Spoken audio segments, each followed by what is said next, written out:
Pour les habitants de cette zone industrielle du sud-est de la Chine, le coucher du soleil est chaque soir synonyme de la même urgence, celle de rentrer se calfeutrer chez eux.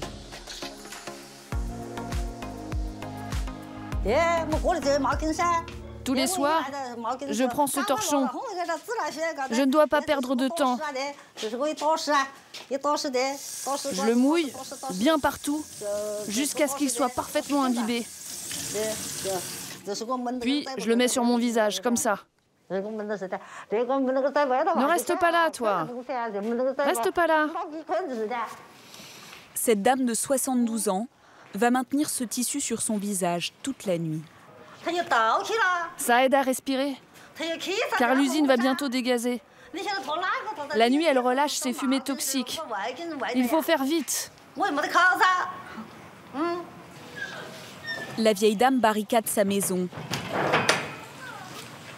Une défense dérisoire contre une menace invisible. Des gaz à l'odeur âcre qui brûlent la gorge. Chaque soir, ils envahissent les rues de la ville. Cette femme et ses voisins incriminent la même usine. Une fonderie de plomb et de zinc située à moins de 50 mètres. Elle profiterait de la nuit pour rejeter ces gaz toxiques. Cette ville est l'une des 10 plus polluées de Chine, de l'aveu même des autorités. Difficile pourtant d'en parler. Pendant notre tournage, nous serons pistés par la police chinoise, nos plaques d'immatriculation relevées, certains de nos interlocuteurs menacés. Le gouvernement chinois, fier du dynamisme économique du pays, n'aime pas que les journalistes étrangers en montrent le revers, ce qu'on appelle ici les villages du cancer.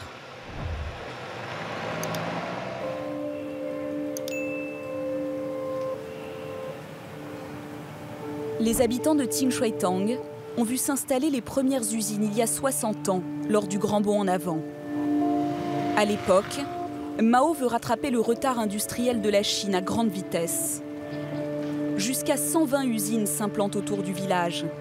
De l'industrie lourde, des fonderies, du charbon et aucune réglementation sur les rejets polluants. Ceux qui travaillent la terre ont été les premiers à en mesurer les conséquences. Ces deux femmes sont agricultrices. Regardez là, toutes ces eaux sont polluées. Et dedans, toutes les herbes sont mortes. Et pour quelle raison? Ça vient d'où? C'est parce que les usines rejettent ici leurs eaux industrielles usées.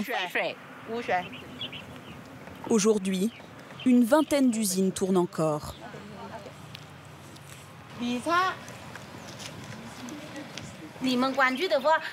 On paie le prix du développement économique. Et qui dit développement, dit forcément pollution. Ici, il n'y a pas que l'environnement qui succombe. Dans le village attenant aux usines, qui compte 500 habitants, plus de 60% de la population souffre de cancer. Dans cette maison là-bas, il y a un homme qui a un cancer du poumon. Dans celle-là, un autre a aussi un cancer du poumon. Et dans celle derrière aussi, pareil. À notre arrivée, un attroupement se forme. Tous tiennent à témoigner des décès dans leur famille. Malgré la présence de cet homme qui filme la scène, peut-être un informateur des autorités locales. Lui, il a une leucémie. Un homme si jeune. Moi, mon mari est mort à 46 ans. Je me suis retrouvée seule avec 2 jeunes enfants. J'avais 2 cousins de 40 ans, morts d'un cancer du poumon, tous les 2. L'endroit a été rebaptisé le village des veuves, car ici, ce sont les hommes qui meurent, 6 fois plus que leurs compagnes. Ils sont nés et ont grandi là, alors que leurs épouses les ont rejoints après leur mariage pour s'installer dans leur belle famille, comme le veut la tradition.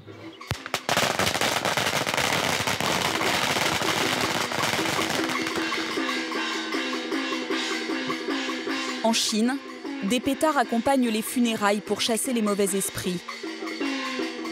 Ce jour-là, on enterre une 44e victime du cancer en 30 ans. Peng Liming, 62 ans, connaissait le défunt. Ils étaient camarades de classe. Ça, c'était notre ancienne école. Tous les hommes nés ici dans les années 50, comme moi, ont disparu. Il ne reste plus que vous. Pendant 20 ans, cet ouvrier a travaillé dans une des usines, une briqueterie.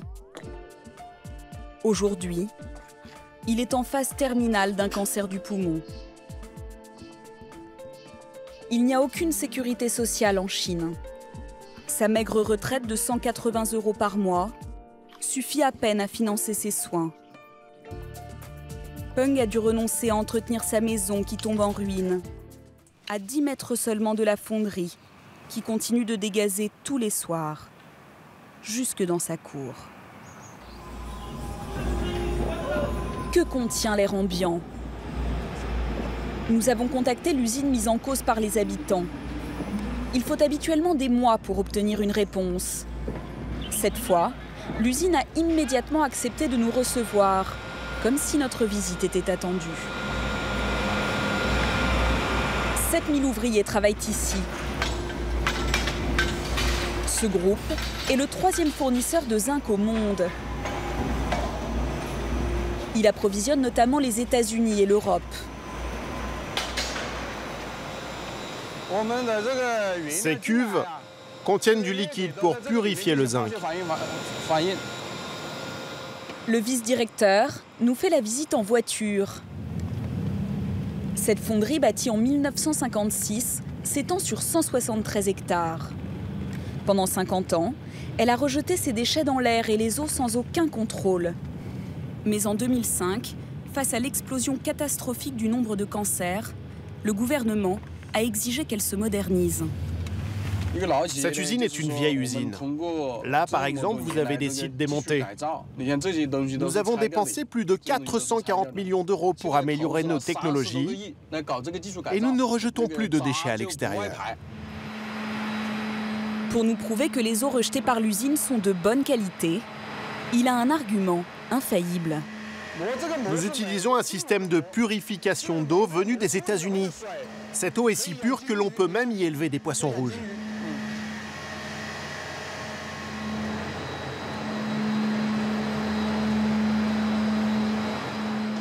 Et qu'en est-il donc des fumées rejetées massivement le soir? Si vous avez senti quelque chose, alors ce sont d'autres usines qui dégazent et qui enfreignent les règles. Parce que nous respectons scrupuleusement l'environnement.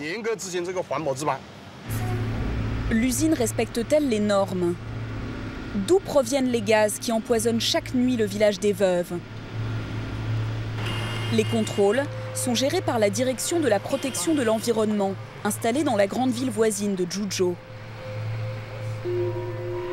Les fonctionnaires installés dans ce bâtiment sont fiers d'avoir fermé une centaine d'usines et imposé de lourdes amendes aux plus polluantes.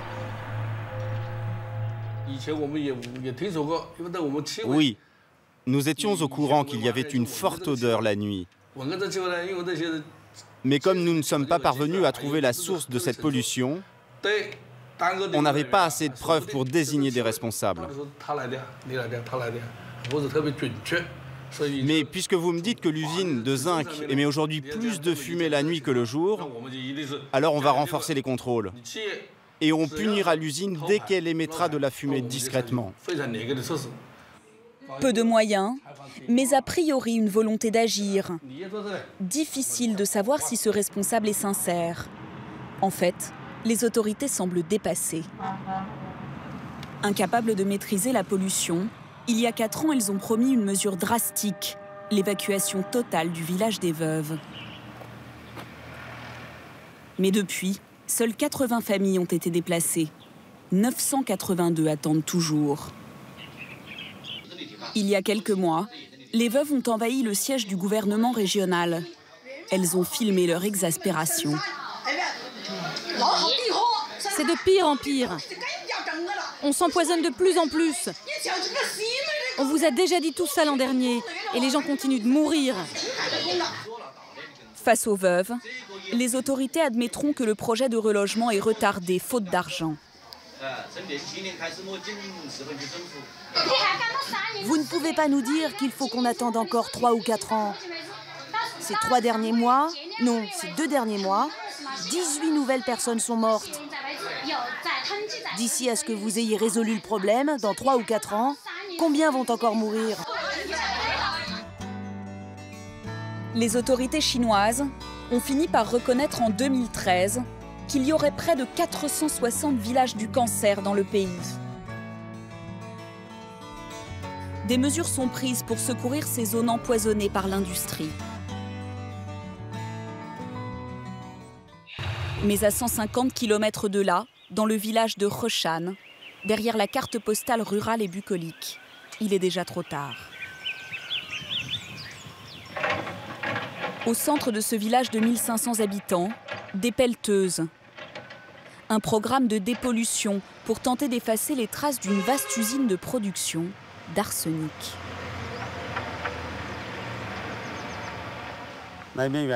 Ici, il y avait 5 bâtiments. Tous ont été détruits. La cuve où était raffiné l'arsenic va bientôt disparaître, elle aussi.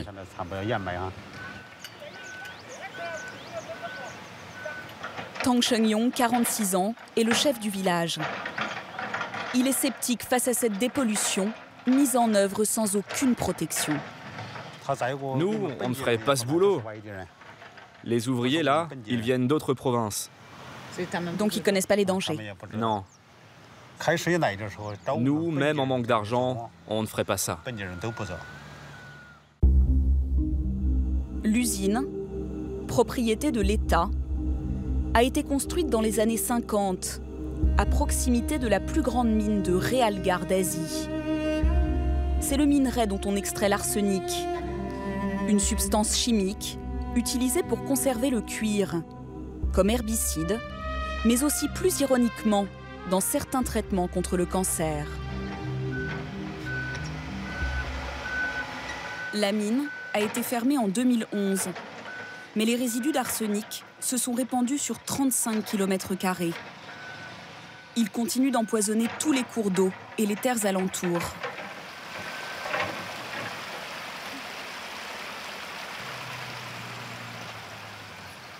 À 1 km de là, les champs de Tang Shengyong n'échappent pas à la règle. Les taux d'arsenic y sont 30 fois plus élevés que les seuils réglementaires. Pourtant, Tang continue de les cultiver.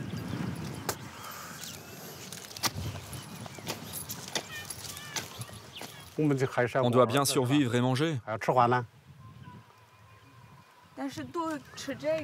Mais vous allez être encore plus malade après, non? Oui. Oui, c'est certain. Les légumes verts, je les mange. Pas le choix, mais je fais tout pour en manger le moins possible.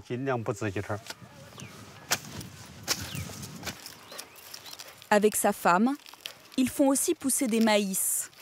Mais ceux-là, ils ne les mangent plus. Pour s'acheter du riz non contaminé, ils les vendent, sans beaucoup d'état d'âme. Les grossistes qui nous achètent ça ne savent pas que ces maïs sont dangereux. Et nous, on ne sait pas vers où ils les emmènent.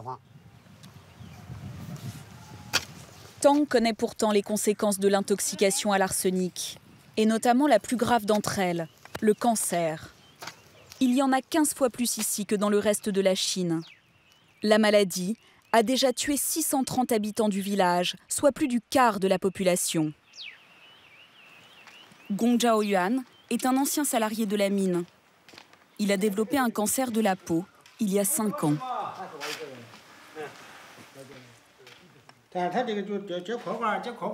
Une marque est d'abord apparue. Pour traiter une seule plaie, il faut 3 000 €.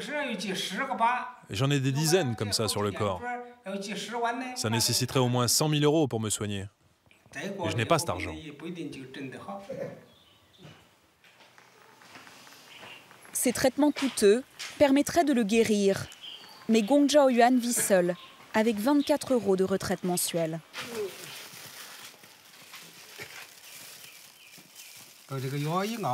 Ça, c'est un médicament chinois. Il faut le laisser infuser très longtemps.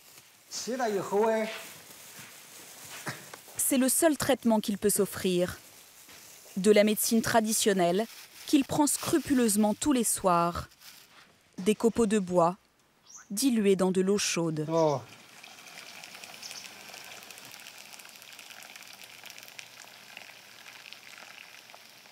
Ce médicament ne me guérit pas, mais j'ai l'impression qu'il ralentit la maladie. C'est en tout cas le dernier espoir auquel il s'accroche aujourd'hui. Tous ses anciens collègues de la mine sont intoxiqués, comme lui. Ceux qui en ont les moyens peuvent se rendre dans le dispensaire du village. À sa tête, le docteur Zhao Guangming vit depuis 40 ans aux premières loges de cette tragédie. Allonge-toi, je vais t'ausculter. Comment tu te sens?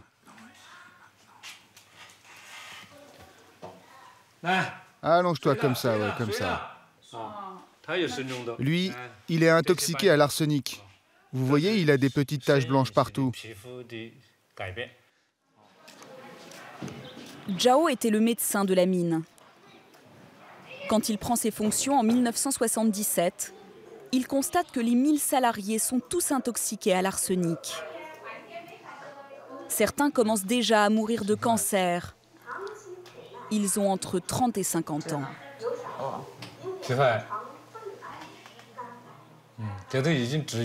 En 1978, l'arrêt de la production d'arsenic a donc été décrété. Le gouvernement met ainsi fin à la partie la plus polluante de l'exploitation. Mais rien ne doit freiner la formidable expansion économique de la Chine. Les autorités décident alors, en toute connaissance de cause, de poursuivre l'extraction du minerai jusqu'en 2011.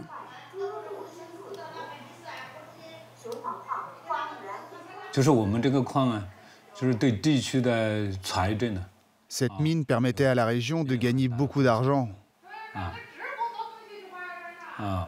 C'est pour ça qu'on ne l'a pas arrêté. Pour le gouvernement de l'époque, fermer la mine aurait nécessité de reclasser tous les ouvriers. C'était beaucoup trop difficile. En fait, ces gens-là ont été sacrifiés. Sacrifiés pour le développement économique et industriel du pays. Et tout ce malheur qui a été causé, c'est à l'État de l'assumer aujourd'hui. Le gouvernement s'est enfin décidé à prendre en charge les villageois de Reshan atteints d'un cancer. Mais les aides sont très difficiles à obtenir, comme si on avait cherché à limiter le nombre de bénéficiaires.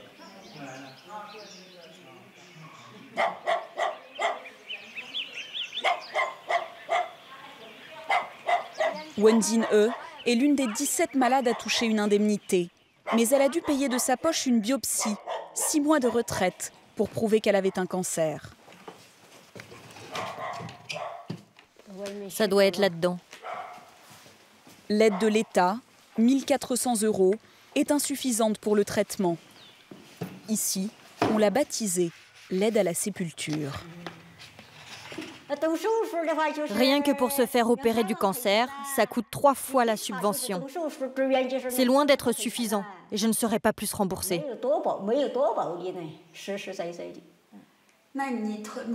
Et alors, vous avez fait comment pour payer la différence? Ce sont mes enfants qui m'ont donné de l'argent. Et aussi le reste de ma famille.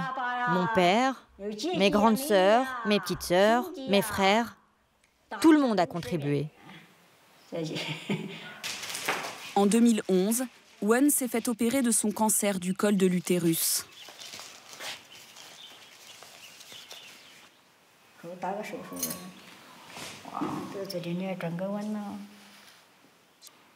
Là, vous voyez, ils m'ont enlevé la tumeur.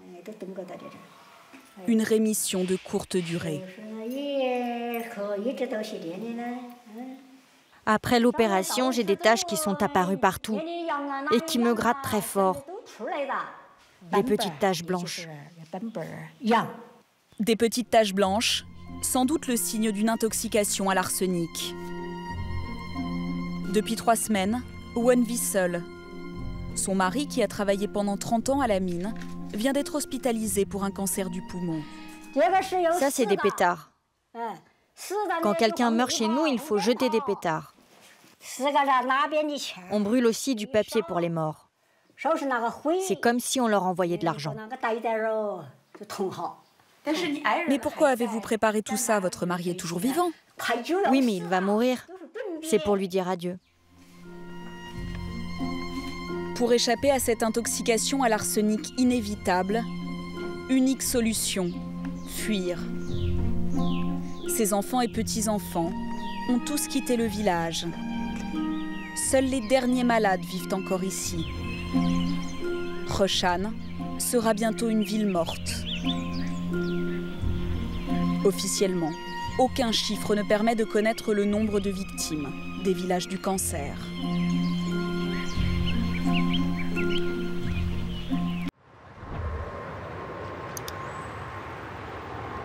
La météo avait annoncé du ciel bleu et une belle journée ensoleillée. À 7 h du matin, le soleil est bien là. On l'aperçoit voilé par un brouillard, annonciateur d'un pic de pollution extrême. En Chine, on appelle cela airpocalypse, une pollution de l'air qui, chaque année, tue 1,5 million de personnes. Parmi la poignée d'endroits où l'on respire à peu près bien, il y a la British School.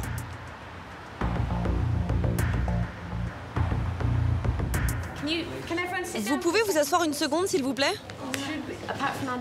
Pour 2 500 € par mois, on dispense ici une éducation à l'anglaise, mais surtout, privilège rare, dans un air sain.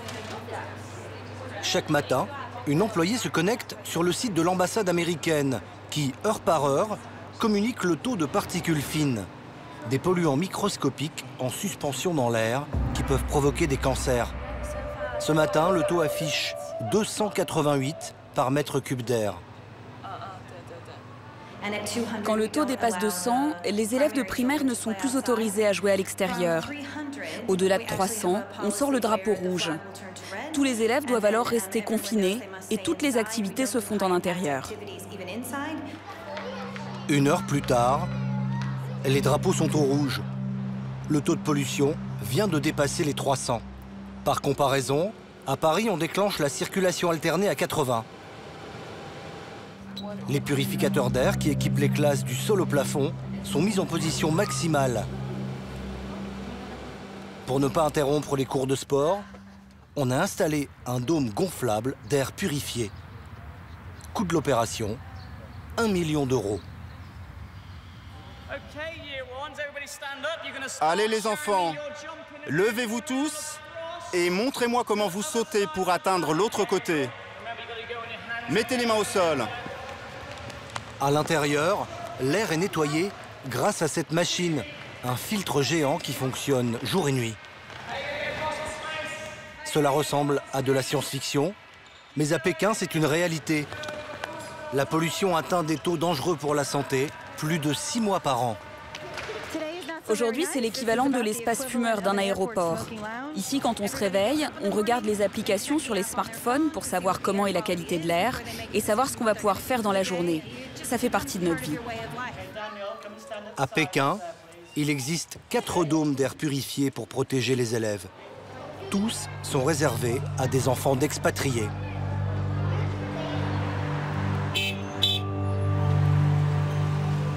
Le reste de la population ne semble pas avoir conscience du danger invisible. Vous pensez quoi de la qualité de l'air aujourd'hui? C'est pas très bon. Vous ne vous protégez pas? Non. Pourquoi? Parce qu'on est à l'abri dans la voiture. C'est pas dangereux pour le petit? Non, il faut qu'il s'habitue. Sinon plus tard, son système immunitaire sera trop faible.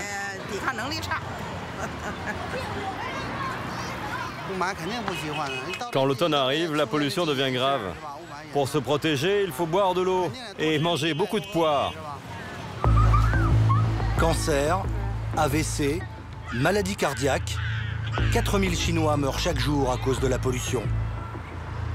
Les particules nocives sont émises par la circulation automobile, mais surtout par la combustion de l'énergie fossile la plus polluante de la planète, le charbon.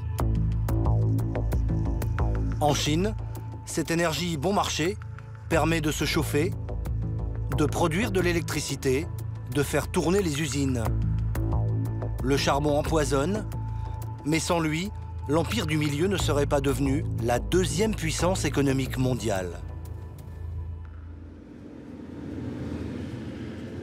Nous sommes remontés aux sources de cette pollution, le long de la route 130 qui traverse le pays du nord au sud. Elle relie une grande partie des 10 000 mines encore en activité. Il y en a plusieurs centaines dans la seule région du Tianqi, près de la Mongolie intérieure. La capitale chinoise du charbon s'appelle Datong, 3 millions d'habitants. À l'entrée de la ville, une mine transformée en attraction touristique à la gloire de l'or noir local. Un puits, toujours en activité. Pour 20 €, on a le droit d'enfiler la panoplie du mineur. Combinaison, casque et appareil de respiration. Ça, c'est de l'oxygène, au cas où un incident se produit. On peut descendre avec notre petite caméra? Non, parce que dans les mines, il y a un risque d'explosion, de coups de grisou. Si vous connaissiez un peu les mines, vous pourriez comprendre pourquoi ce n'est pas possible. Pas de caméra, nous filmons donc avec un téléphone portable. La visite est tout à la gloire du charbon. À 400 mètres de fond, des galeries à la propreté irréprochable.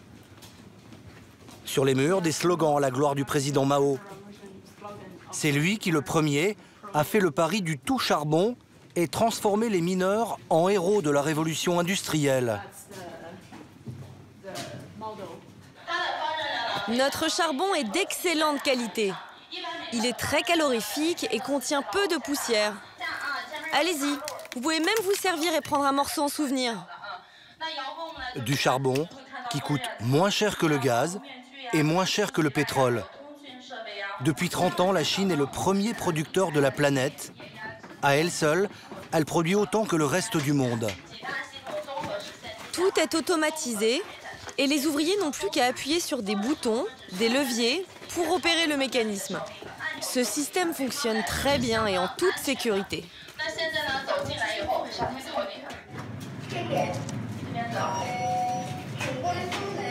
Tout au long de la visite, pas une seule fois, la guide n'a évoqué la dangerosité du charbon.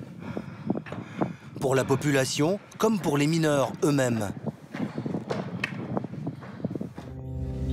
Pourtant, au-delà des 1000 accidents mortels qui se produisent chaque année au fond des puits, le charbon tue aussi en silence et ronge les hommes. Toutes nos demandes pour rencontrer des mineurs ont été refusées. Discrètement, nous réussissons à nous infiltrer dans une cité dortoir. Ici, pas de famille, mais uniquement des hommes venus de provinces reculées. Ils vivent à 6, entassés dans une pièce minuscule. Ils viennent juste de se réveiller. Dans 2 heures, ils redescendront à 800 mètres sous terre. Vous travaillez combien de jours? On travaille 20 jours par mois, mais ce sont de grosses journées. On est au fond plus de 10 heures par jour. Un peu comme si on travaillait 2 journées en une. Vous gagnez combien? Je gagne 5500 yuan par mois. L'équivalent de 800 €, 2 à 3 fois plus que ce qu'ils pourraient gagner chez eux. Mais c'est aussi le salaire du danger. Beaucoup d'entre eux sont atteints de silicose, une grave maladie pulmonaire. Je sais que maintenant, mes poumons sont gravement atteints. Comment vous le savez? On sait tous que l'air qu'on respire au fond du puits est toxique. Je sais que toute cette poussière me rend malade. Et votre famille, elle s'inquiète? Oui, mais j'ai pas d'autre choix. Qu'est-ce qu'ils disent? Qu'il faudrait arrêter, qu'il vaudrait mieux travailler sur des postes moins bien payés mais moins dangereux. Je me donne encore 2-3 ans ici. Le charbon empoisonne, mais aucune statistique officielle n'existe sur la mortalité des mineurs chinois.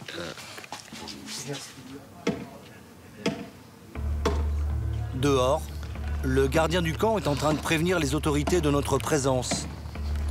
Mieux vaut partir. Dénoncer le charbon est très mal vu, car cette industrie fait vivre toute la région. Dans ce village voisin, la mine a été provisoirement fermée après un accident. La fermeture est vécue comme une tragédie. Avant la fermeture, la mine nous donnait du charbon. Maintenant, comment on va faire? L'hiver approche, on a un petit bébé à nourrir. Et on n'a même plus de charbon pour se chauffer. Ces habitants, à eux seuls, résument le paradoxe de tout le pays. Un charbon indispensable à la survie, mais qui empoisonne à petit feu 1,5 milliard de Chinois. Autour de la ville de Datong, on croise partout des centrales thermiques au charbon comme celle-ci. Avec la croissance chinoise, ils sont construits une nouvelle par semaine. Ce sont leurs rejets, transportés par le vent, qui empoisonnent Pékin et d'autres grandes villes. Une réalité longtemps taboue qui vient d'être dénoncée publiquement. En février dernier, Chai Jing, une ex-journaliste vedette de la chaîne d'État, a mis en ligne sur Internet ce film-conférence d'1h40. Cela fait plusieurs dizaines d'années que les Chinois subissent les conséquences de leur consommation de charbon. Certaines familles ont même été entièrement anéanties par le cancer du poumon. Outre l'impact du charbon sur la santé, elle dénonce publiquement la négligence des autorités en matière de contrôle et surtout, elle pointe le principal responsable de cet empoisonnement de l'air, l'industrie chinoise, vorace de charbon. Il y a une odeur épouvantable, ça doit être ces fumées. Pourquoi vous n'utilisez pas de filtre? Mais il y en a, regardez! Mais alors pourquoi il y a de la fumée partout? Ce film a fait l'effet d'une bombe. 155 millions de personnes l'ont vu en seulement 2 jours. Puis au bout d'une semaine, le gouvernement chinois l'a censuré.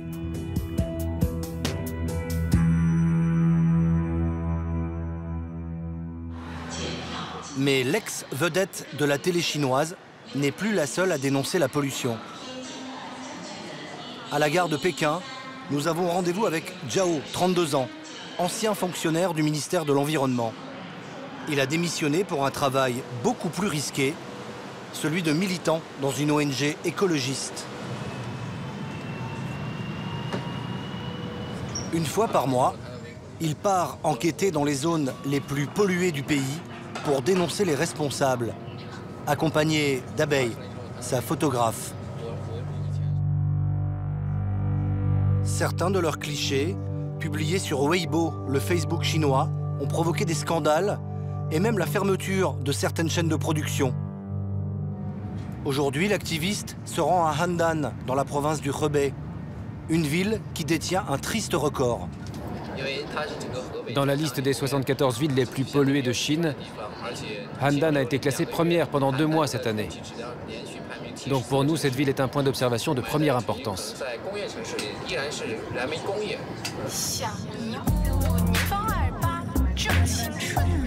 Handan et sa banlieue, 9 millions d'habitants. Capitale de l'acier depuis la fin des années 70, lorsque Deng Xiaoping, le successeur de Mao, a libéralisé l'économie chinoise.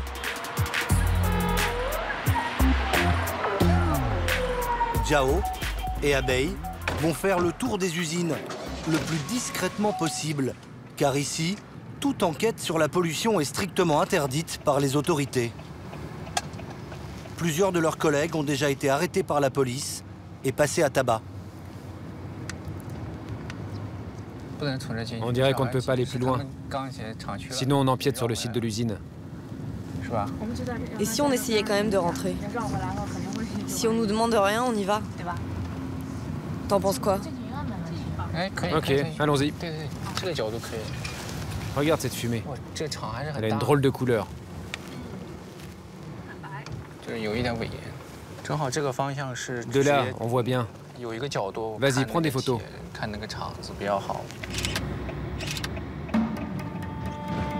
Selon la loi, depuis 2015, toutes les fumées doivent être filtrées. Les dirigeants des usines risquent désormais des amendes, des peines de prison et même l'humiliation publique avec parution des noms des fautifs dans la presse.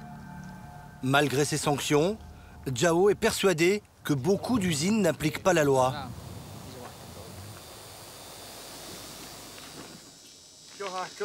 C'est pollué, hein?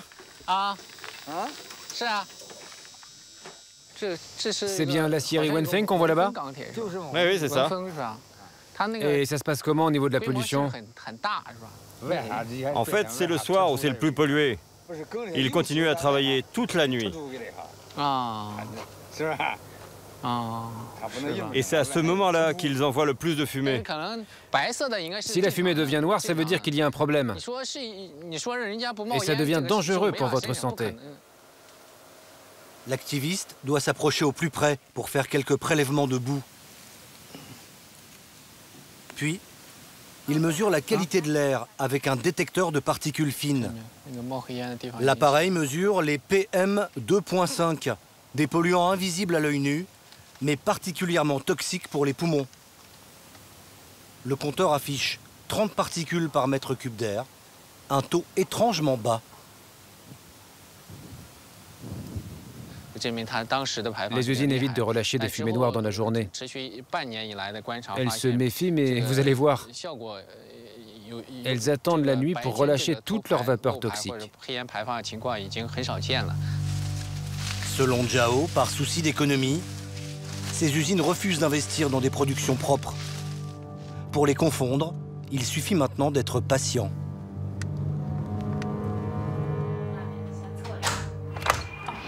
Le soir, à l'hôtel, Abeille mesure une nouvelle fois la pollution extérieure.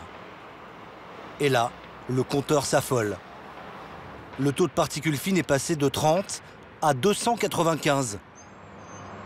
Et la situation va encore empirer pendant la nuit.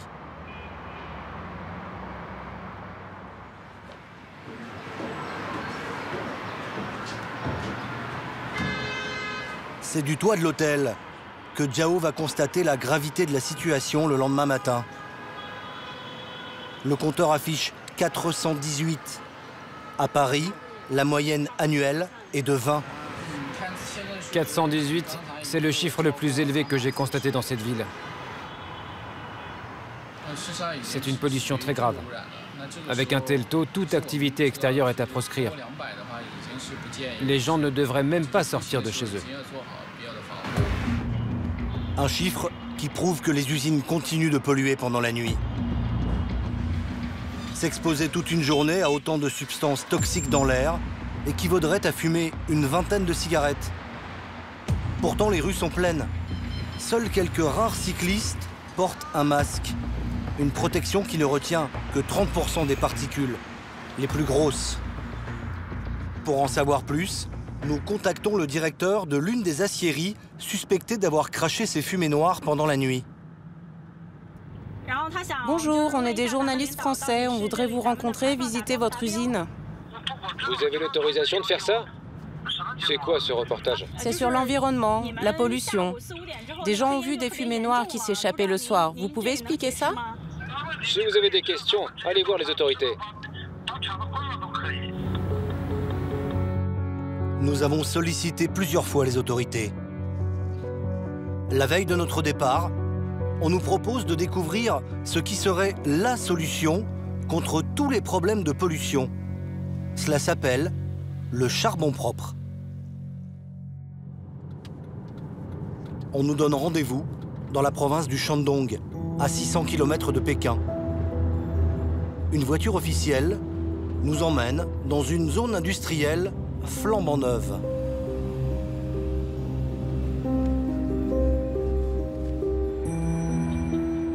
À l'intérieur de l'usine, tout est rutilant. Ça brille, tout est propre. Pas une seule trace de charbon, car l'usine high-tech le transforme en gaz beaucoup moins polluant. Une technologie allemande améliorée en Chine. En sortant de notre usine, le gaz de charbon est transporté par ce tuyau qui alimente toute la zone industrielle. C'est un peu comme l'eau du robinet chez vous. Il n'y a qu'à ouvrir la vanne pour que le gaz coule. En mars dernier, le gouvernement a demandé à 40 usines de la région de passer au charbon propre, sous peine de fermeture définitive. C'est le cas de cette usine de Goudron. Ça, c'est ce qui était brûlé avant que le gouvernement ne mette l'usine en demeure. Maintenant, on leur fournit notre gaz et comme vous voyez, ce charbon n'a plus aucune utilité. Utiliser du gaz de charbon coûte 10% plus cher. Ça, c'est une scellée qui a été mise par le Bureau de protection de l'environnement. Normalement, ici, pendant l'année, c'était soit pollution moyenne, soit grave, quasi tous les jours. On ne voyait pas les usines à 1 km d'ici. C'est un contraste saisissant par rapport au ciel bleu qu'il y a aujourd'hui. À ce jour, ce groupe privé ne possède qu'une installation de ce type. 9 autres sont actuellement en construction. Une goutte d'eau face aux milliers d'usines qui continuent de brûler du charbon partout dans le pays. Le gouvernement chinois s'est engagé récemment à réduire de manière significative sa consommation de charbon, mais il a précisé que ça ne serait pas avant 2030.